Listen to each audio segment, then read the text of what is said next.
Natagpuan ng mga residente sa Barangay Alfonso 8, Quezon, Palawan ang isang pampasabog na Hydra 07-275 in rocket at agad itong inireport sa mga otoridad.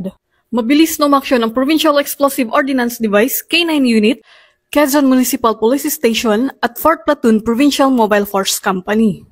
Nakumpirma nila na hindi pumutok ang bomba at sinagawa ang tamang hakbang para sa kaligtasan ng komunidad.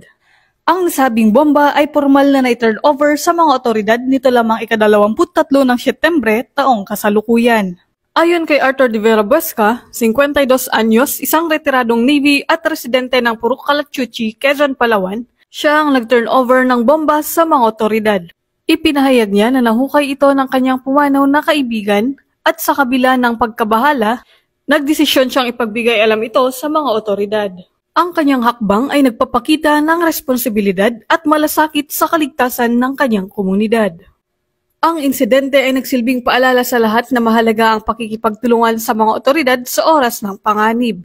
Ang pagtutulungan ng mga residente at mga ahensya ng gobyerno ay susi sa pagtiyak ng kaligtasan sa bayan ng Quezon, Palawan dahil sa bagong Pilipinas, ang gusto ng pulis, ligtas ka.